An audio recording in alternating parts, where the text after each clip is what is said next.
Le gros mensonge sur l'hypertension artérielle. Lorsqu'on annonce à quelqu'un qu'il souffre d'hypertension artérielle, le conseil suit généralement presque instantanément. Réduisez votre consommation de sel. Et au début, cela semble parfaitement raisonnable. C'est simple, c'est familier, et on a l'impression que c'est quelque chose que l'on peut contrôler tout de suite. Mais pour beaucoup de gens, ce conseil est incomplet. Et parfois, il peut les envoyer dans la mauvaise direction. Non pas que le sel n'ait pas d'importance. Il en a. Le sodium peut affecter la tension artérielle. Mais le sel n'est qu'une petite partie d'un problème bien plus vaste. Lorsque vous vous concentrez uniquement sur le sodium, vous risquez de passer à côté des véritables raisons pour lesquelles la tension artérielle a augmenté en premier lieu. Dans cette vidéo, nous allons examiner les causes négligées de l'hypertension artérielle, les carences nutritionnelles, les problèmes métaboliques et les signaux hormonaux qui font discrètement grimper votre tension. Car une fois que vous aurez compris ce qui la provoque réellement, vous pourrez enfin arrêter de traquer les symptômes et commencer à vous attaquer à la cause profonde. Partie 1. Pourquoi le sel n'est qu'une petite partie du problème? Voici comment le sodium peut faire augmenter la tension artérielle.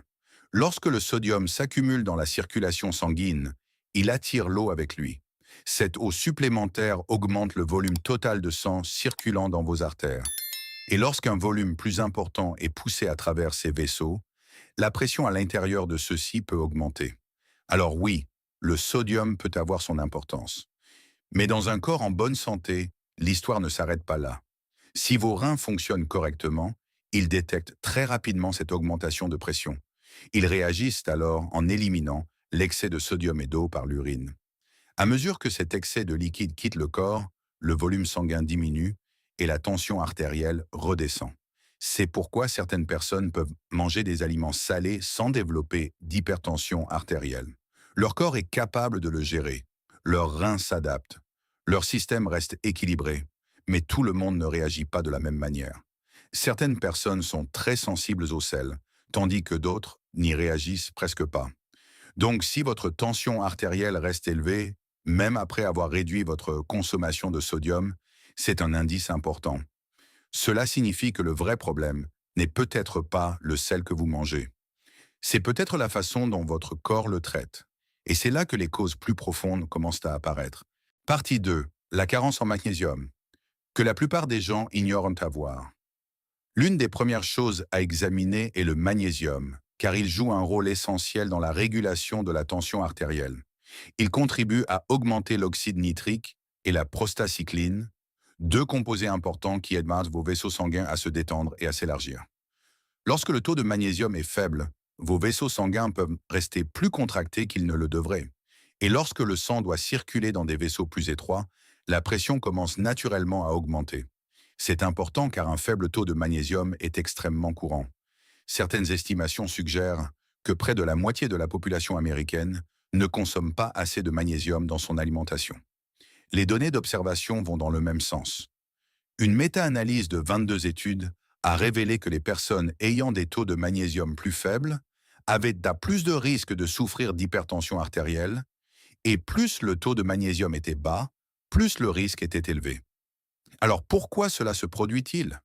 Une grande partie du problème vient de l'alimentation moderne. Les céréales raffinées, les aliments sucrés et les aliments transformés sont souvent dépourvus de minéraux essentiels, dont le magnésium. Le sucre peut également amener votre corps à perdre davantage de magnésium par l'urine, ce qui aggrave encore la carence. Et même si votre alimentation semble saine sur le papier, il se peut que vous consommiez moins de magnésium que les gens par le passé. L'agriculture moderne peut épuiser les minéraux du sol plus vite qu'ils ne sont remplacés, de sorte que les aliments peuvent avoir la même apparence, mais contenir moins de magnésium qu'autrefois. C'est pourquoi les aliments riches en magnésium sont si importants. Les légumes verts à feuilles, les légumineuses, les noix et les produits laitiers peuvent tous aider. Mais pour beaucoup de gens, l'alimentation seule peut ne pas suffire. Et la supplémentation en magnésium est un sujet qui mérite d'être abordé avec un médecin. Une récente méta-analyse de 38 essais, contrôlés randomisés, a révélé que la supplémentation en magnésium, à une dose médiane de 365 mg par jour pendant 12 semaines, produisait des réductions faibles mais significatives de la tension artérielle systolique et diastolique. Et chez les personnes souffrant d'hypertension artérielle, qui prenaient déjà des médicaments, la baisse de la pression systolique était encore plus importante, de près de 8 millimètres de mercure. Donc si l'hypertension artérielle ne commence pas vraiment avec le sel seul, qu'est-ce qui pousse discrètement votre corps à retenir le sodium en premier lieu? Partie 3. Le lien avec l'insuline dont personne ne parle. Nous devons maintenant parler de l'insuline, car l'insuline est l'une des hormones les plus négligées lorsqu'il s'agit de tension artérielle.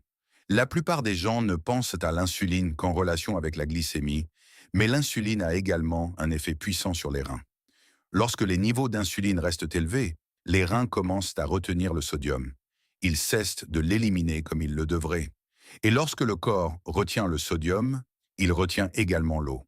Ce liquide supplémentaire augmente le volume sanguin et la tension artérielle commence à augmenter. Ce qui est important, c'est que cela peut se produire même si votre rapport en sodium n'a pas du tout changé.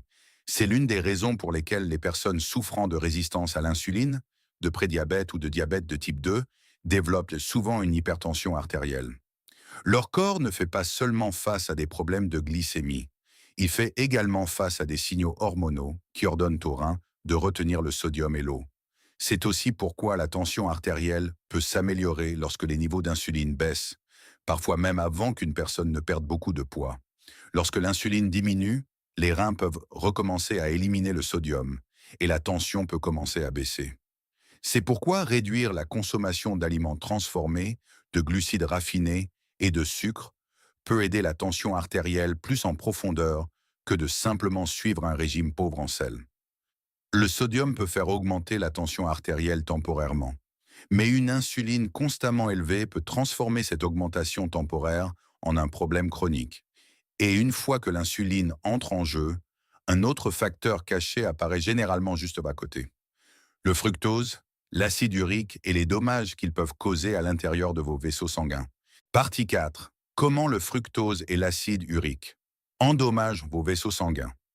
Le fructose est un autre élément majeur de cette histoire. C'est un sucre simple souvent utilisé comme édulcorant ou conservateur dans de nombreux aliments et boissons transformées. Et lorsque vous consommez trop de fructose provenant de ces sources, votre corps commence à produire davantage d'acide urique. C'est important car un taux élevé d'acide urique peut faire augmenter la tension artérielle de plusieurs manières. Premièrement, il interfère avec l'oxyde nitrique, qui est censé aider vos vaisseaux sanguins à rester détendus.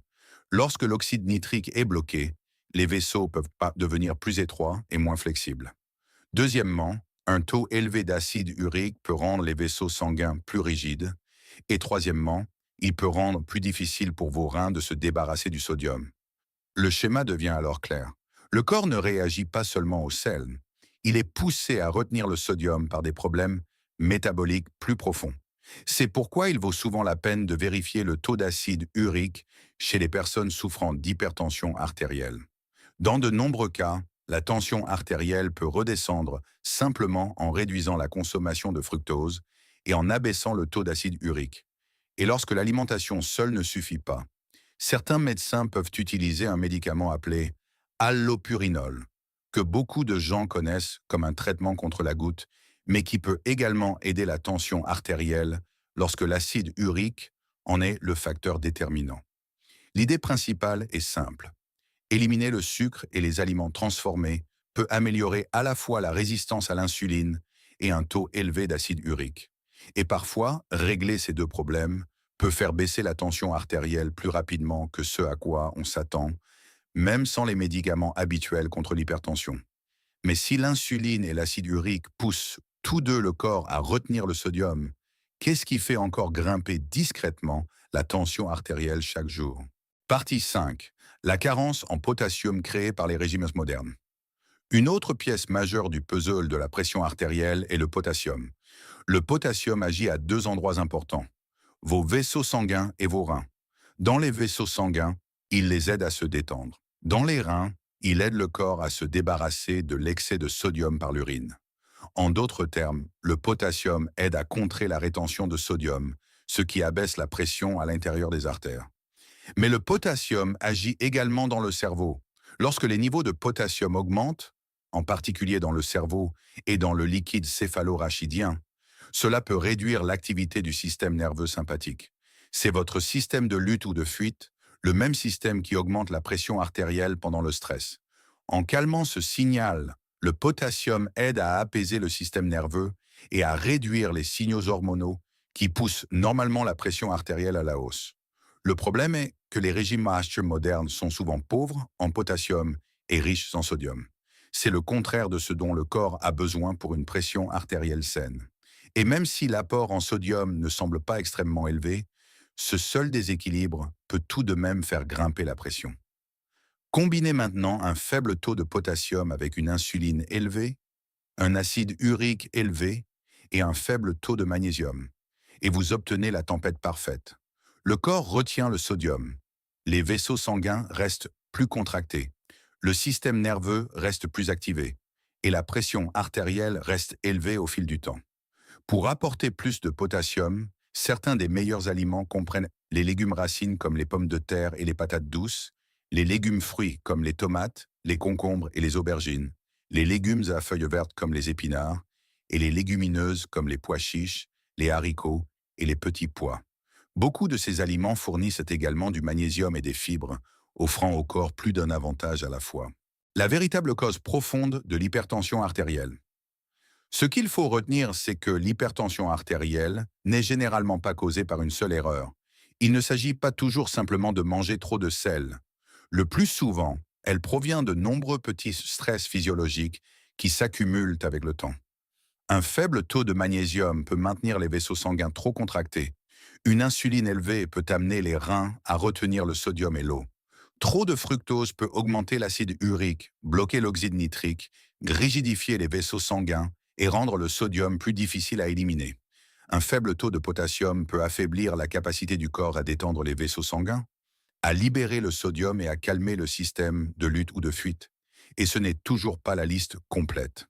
D'autres facteurs peuvent également jouer un rôle, notamment la carence en vitamine D, la carence en vitamine B12, l'homocystéine, le stress, un mauvais sommeil, et des troubles endocriniens secondaires comme l'aldostéronisme primaire, qui peut apparaître dans un pourcentage important de cas d'hypertension artérielle résistante. Mais le point le plus important est le suivant. Ces problèmes doivent être traités tôt, car une fois que les dommages s'accumulent à l'intérieur des vaisseaux sanguins, ils peuvent devenir rigides et perdre leur élasticité. Et lorsque cela se produit, l'hypertension artérielle devient beaucoup plus difficile à inverser. Donc, au lieu de vous demander uniquement quelle quantité de sel vous mangez, la meilleure question est: qu'est-ce qui pousse votre corps à maintenir cette pression en premier lieu? Car lorsque vous comprenez les véritables moteurs, vous avez de bien meilleures chances de corriger le problème à la racine.